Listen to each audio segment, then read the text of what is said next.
shouldn't be. I love the way you hide mine.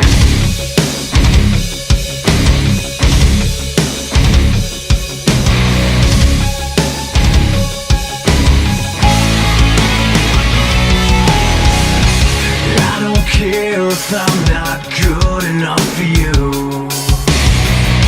and I don't care if I don't live the life you want me to, and I don't care what you wanna think of me, 'cause all you want is everything that I don't wanna be. Hey, it's Tracy here again from Music Nation. We're at Warner Music and we have the hit boys from Like a Storm. How are you today? Doing great, thanks for having us. Thanks for coming. Thanks for being here. So, how long are you guys here for? We go back to the States in about 6 days. Okay. Yeah. And you guys, understand you guys formed in around about 2005, and you're from Auckland originally?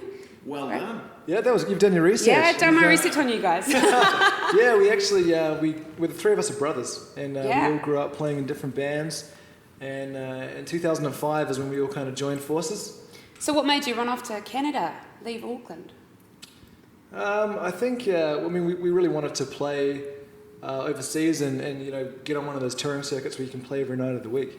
Yeah, so were there any opportunities over there specifically? I mean, was there anything that you were... Well, when we first moved there, we played at every dive bar you could possibly do. play in the city. As you do, So yeah. we had the opportunity to sort of play amongst the homeless crowds, didn't we? That was our big touring opportunity. Really get amongst it. Yeah. Yeah.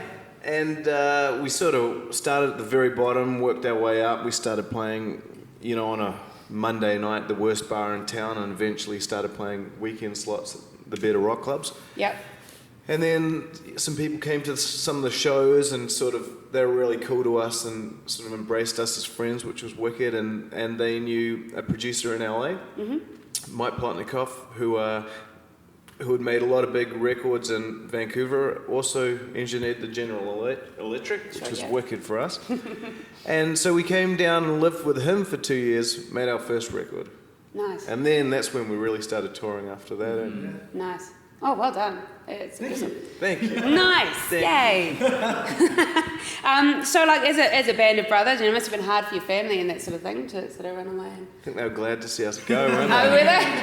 Mum's still celebrating from Oh, it. is Yeah. she? Oh, she must be so proud. No, yeah, they're really awesome. I don't know, our mum says, at least we're all together and, we all come home at the same time. And if they want to visit us, they come on tour, which they did in October. They came up Nice. to the States and spent 2 weeks on the road with us. So That's so cool. That's cool. And do you reckon, like, but being Kiwis, has it helped you overseas compared to, other US bands? Yeah, I mean, Kiwis are loved up in North America, in Canada and the US, so I think it definitely helps you, and I think it's like kind of a point of interest too.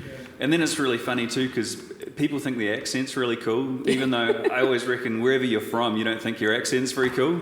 Yeah. So we'd always listen to like them up there doing the interviews, the bands, and then we get on and it's like, oh yeah, it's really really cool. And like, but they love it. Apparently the New Zealand accent's really cool. You're popular with the ladies. The ladies, more the gents, wasn't it, guys? Oh, really? Oh, that's a bit of a worry. Okay, I remember that. It was very nice to us, aren't they? Yeah, that's cool. yeah. The Americans and Canadians really embraced us, and I think a big part of that was like a fascination they have with New Zealand. Yeah, for So sure. yeah, Thanks to Lord of the Rings. And now Lord. So that's patent there, right. isn't there? Yeah, It's good stuff. I know, yeah. I was gonna say. And so you guys have toured extensively throughout the States, so you've like with the likes of Creed and Puddle of Mud and Hoobastank. What was it like working with those guys? performing alongside some of those guys? it was insane. It was Yeah. pretty surreal. The first time, like our first ever US tour was the one with Creed, and it was their reunion tour. So it was all outdoor amphitheaters and like sports stadiums and stuff like that, and we had geared ourselves up to do clubs that would play to about 200 or 300 people, and we actually thought that was awesome. Yeah, we thought yeah, the idea yeah. of just touring was Yeah. awesome. And then when we found out we were going on this one, I mean, the day that we rolled up to the first venue, our first show in the US was to like 14,000 people in Pittsburgh, that all? which was insane. I know, right? I know. Oh, that's not much. Not bad for Auckland boys, though, Just eh? give up at that point. I know, that's I think, right, geez, that's right. You can only play We're not really going, we're not getting anywhere, really, no. But all the the trucks and the touring buses and the catering and just all the stuff that we'd never come across before. It was nuts. Yeah. Yeah. So what sort of special treatment did you get? What sort of special treatment? Foot rubs? Oh, really? Really? No, that was good. Yeah, you guys didn't get those. Oh, special. Must have just been me then. Oh, you're the youngest, aren't you? Yeah. I am. Yeah, no, I mean, everyone was amazing. I mean, that first Creed tour, firstly, just to be on it was amazing. The guys in Creed took us out after hearing our music in a studio in LA. Wow. And at that point, nobody knew who we were. Yeah. And they took a punt on us and they wanted to help us out. So they took us out on the road and over the course of 3 months, basically, gave us a fan base in the US because we played, as Kent says, you're playing to thousands of people every night, all over the country. And so, I mean, on top of that, you also eat very well, and there were a couple of ice sculptures and things like that. It must be hard coming from something like that and then, sort of going back again, sort of... I tell you what, man, we did, right after that first Creed tour finished, we had a show in a place called Tomball in Texas, which is like a tiny, like a tumbleweed town. Yeah. And we played a show with 7 other bands. Yeah. And because we were in the area and our tour had finished, so our booking agent's like, oh, well, there's this show on. We'll just throw you guys on the bill. We're like, oh, okay, that's cool. And we turn up and it's like a converted strip club and the stage has like a big thrust on it. Like Dust Till Dawn. It was like, it was so, and like you turn up and because the place is so small and there's 7 bands, everyone's like sitting out in the parking lot. Wow. It was like Mad Max or something. We just turned up and it was madness, man. That's pretty The cool. worst thing was we had to buy our own beer. So we've been man. we've been on this Creed tour where we actually couldn't drink beer at the rate we were getting it. Yeah. Seriously, we would get cases and cases of beer every show. Buy it now. And we got to the point that we couldn't fit any more beer in our trailer. Yeah. So we were like, okay, guys, look, we've got to leave a drum kit behind at this next show and let's just take more beer. And then so to go from that to a show where you're now lining up at the bar just to get a beer and the guy's charging you for it. Oh, man, that's just tough. That's tough. Not a good omen, is it?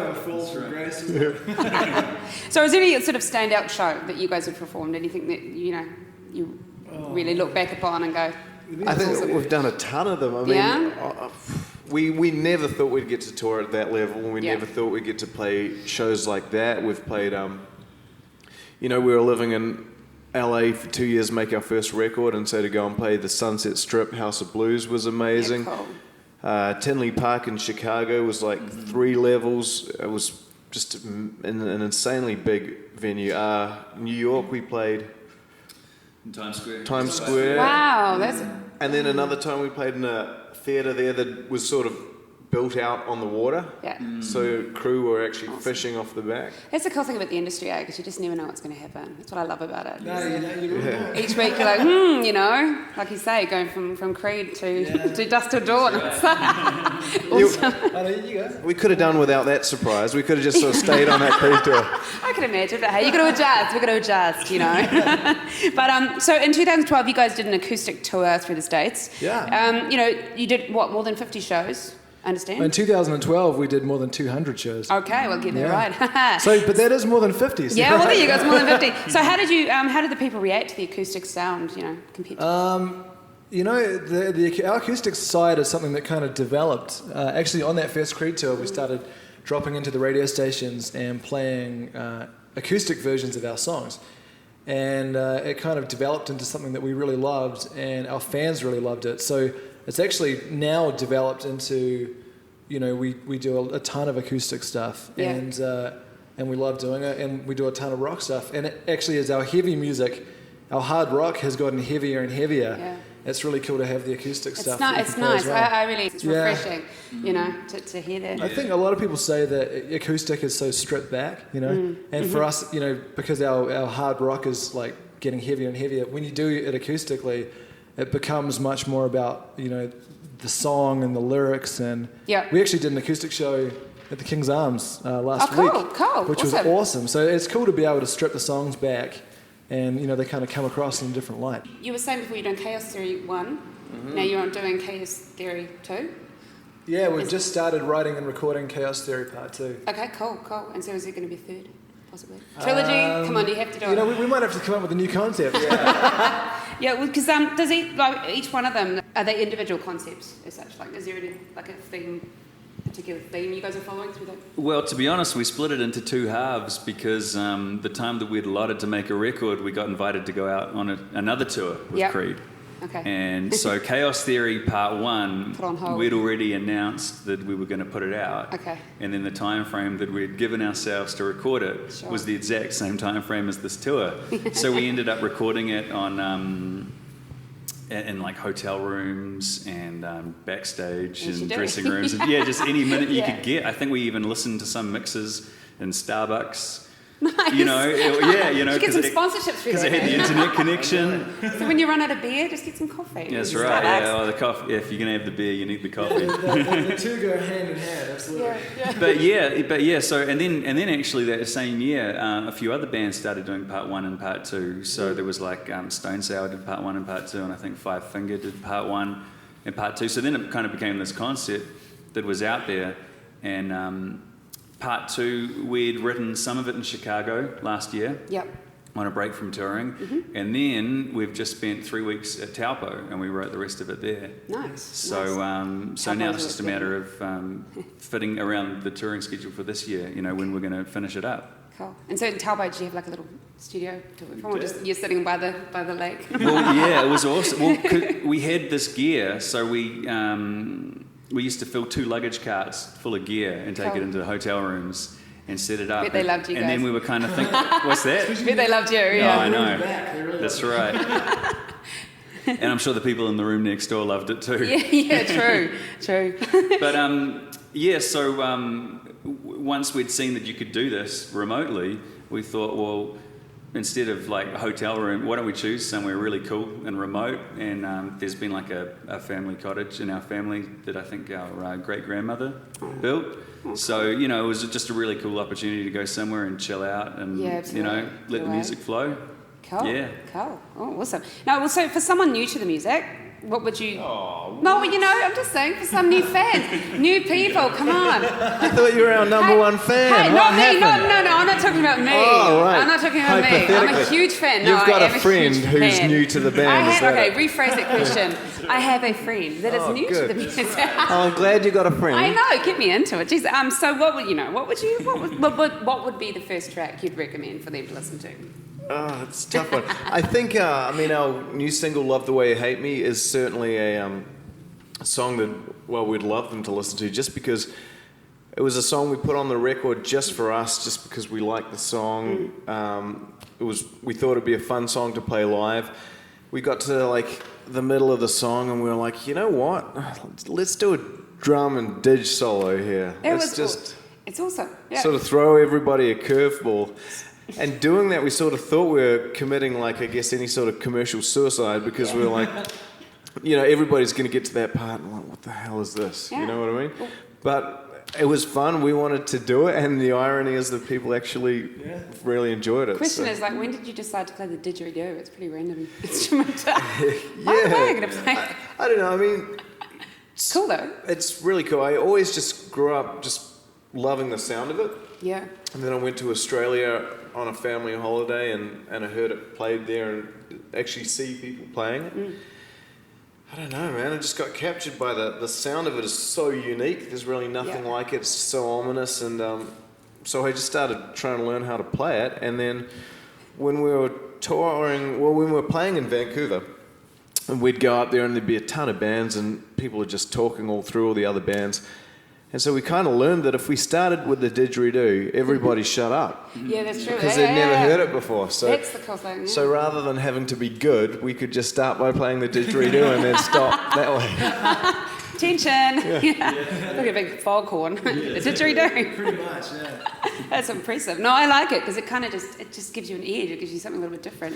Thanks. Yeah, we never really thought about really incorporating it into our music as we do, but we just more and more. On the first record, we had it as the introduction track, and then we'll start our live shows with that, and then people just would always tell us how much they love it, and See You on Love the Way You Hate Me. We were just like, you know what? Let's just do it in the Chuck middle it of in the song. there. That works. Yeah, So you guys are thank going to you. start doing something different, like the flute or maybe the...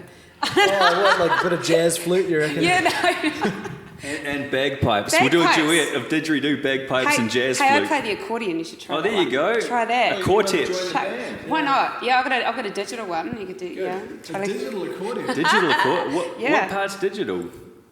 The whole lot. It's a Roland accordion. Whoa. Yeah. See, add a bit of wah wah to that. Yeah. That's right. There you go. Next tour, okay, just Totally, remember. I know. Okay, right. So you guys, do you prefer bigger stadiums or like the smaller clubs, more intimate stuff where you can catch the underwear? You know. I think,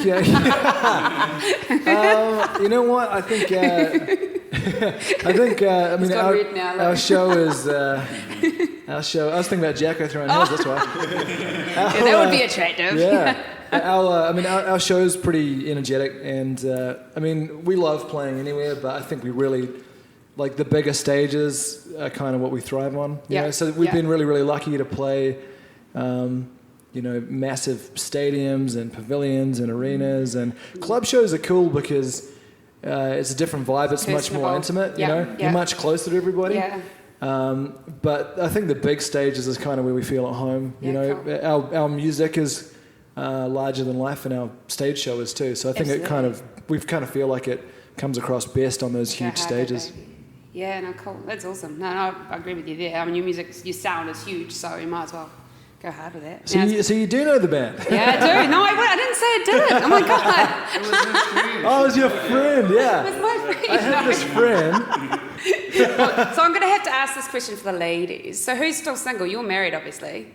Yeah, I got married on the weekend. I got Sorry married about that. in Taupo. Did yeah. you? Congratulations. Thank you. You didn't need an accordion. Damn, could have played. He didn't need the accordion. Yeah, we kept waiting for you to play us down the aisle. Yeah, the but didgeridoo. that's right, yeah. Digital didgeridoo, that's what you need to work That is a on. new one, new concept. Oh, that's congratulations. Thank you. So with that, I will hand it over to the other boys. Yes, the other boys. So that's Ken's cool. married. Just let the girls know, Well, that's all. Kent's married, that's the answer, isn't it? Married, that's so. Ah, I didn't see a jeez. ring on this finger. No, look at that. Woohoo! There was the Beyonce nails. You want it? You should put a ring on it. Oh, okay. I want There to you go. know if Jacko's single. Jacko, are you single, mate? Jacko's Oh, no, come he's on. taken. That's the biggest. We were just a couple of years too late, weren't we? So anyway, moving on. Will there be a tour to support Chaos Theory Part 2? Yeah, you know, we're actually, we're going back to the States in 6 days, and we'll be touring up there, and then next summer we're going to come back to New Zealand and kind of bring the rock show down here. Cool. Part 1 comes out here on the 21st of March. Okay. So I guess we'll try and come back and tour that Yeah. over the summer, and then Just a question, you know, being brothers and all that, it must be a little bit of rivalry at times, you know, fighting and... Do you guys ever sort of have your moments? people Here we go, it's another people one. always think there's the rivalry, like, oh, who's gonna sing on that track, and we have the opposite. It's like, oh, why don't you sing on this one, I man? just steer it out a little bit, yeah. Oh, No, I that's think you should sing on this one too. No, why don't you sing on this one? Now, tell you what, people always think that being in a band with your brothers is harder, and it's a lot easier than being in a band with people that aren't your brothers. Yeah, well, I guess you kind of challenge each other more, and then it's... You don't pull any crap. You don't. Yeah. You know that everybody's got your back, and you always do your best to be there for each other. Yeah, You know, and absolutely. you grew up together, so you don't have any weird habits that nobody knows about till No surprise. till a week into the tour, and somebody starts doing something incredibly strange, and you're like, Yeah. Okay, so like a Storm, it's a great name. Like, where did it come from? Like, who came up with it? Oh, well, actually, it was a lyric in a song that we had. Okay. And when Chris and I started out with the band in New Zealand, we were called Fluid. And then this dude came over from LA and he said, Fluid, you've got that trademarked, right? And we were like, yeah. And then we went home and found there was about 6 Fluids, I think just in LA alone or something. Bugger. So then, we kept looking for a different name and it kind of got more and more abstract. And we always thought that a name, like a kind of a 3-word, like Stone Temple Pilots, Faith No More, like we always liked that kind of a sound to a band name. And then we were up on a deck, and there was like a storm coming in over the ocean. And Chris said, "What about like a storm?" Like a storm. And we'd had a few shenanigans that night and a few drinks, and we thought, well, if we wake up in the morning and we still think it's a good idea, then we'll go with it. Yeah, that's cool. Yeah. That's cool. Hey, and one question I like to ask artists anyway, because you guys have been in the industry for a wee while now, and for anyone who's aspiring to become a musician or get into the industry, what sort of advice would you sort of give them from your experience? Don't do it. Yeah. Get out now. No, Become a lawyer. That's right. Yeah. No, I mean, we probably all have advice. I mean, one thing for me would be to do it for the love of it. Yeah. Because it makes it so much more rewarding when it goes well. Mm-hmm. And then when things aren't going well, it's still like, you know why you're doing it, you know. Sure. And then another thing that worked for us personally in our story was having some music recorded. And so I've got to give a shout out to our mate Andy Lynch, who was the guitarist in Zed and also guitarist in The Feelers and Atlas. And just a really great guy and a phenomenal engineer and producer. And he actually helped us with record our first demo. Awesome. And that's what we took up. And so when we went up there, that's what people sent around, and that's how people like Garth Richardson, who did the She Had record, got in touch with us. That's how Mike Plotnikoff, the engineer in LA. So if you're an aspiring band, get like what you think are your best songs and get them recorded, because people can't always come and find you at your show. But if you've got your music out there, then people can find out about you. Awesome advice. You guys got a website, www. Likeastorm.com. Very cryptic. Very easy. Very cryptic. That's what we like to do. Remember. Keep people guessing. You're going to put some more stuff on Spotify and that sort of thing, because you've got one track on there at the moment. Yes. You need to put the whole album. Come on. I don't know if Spotify is regional, because I know, like in the States, you can stream our whole album. Well, there's lots of other different mediums, of course. We're on YouTube and Twitter and Facebook. Actually, our video for Love the Way You Hate Me, which is our new single, just clicked over to 120,000 views. Nice. So that's been awesome. The video is kind of kind of like the song. I mean, it's been amazing. It's kind of taken on a bit of a life of its own. Yeah. So, it's very cool. And dating websites, can't they? And dating websites. Jacko.com. Jacko.com. We have to have a Music Nation dating site for band members. It's actually the Jacko page has been defunct for a couple of years now. Oh my God. I really wish you guys the best of luck, and look forward to seeing you guys live here when you come on tour eventually, and with everything in the States. And so everyone check out Like a Storm. They're awesome. And I'm Trace from Music Nation. We'll see you again next time.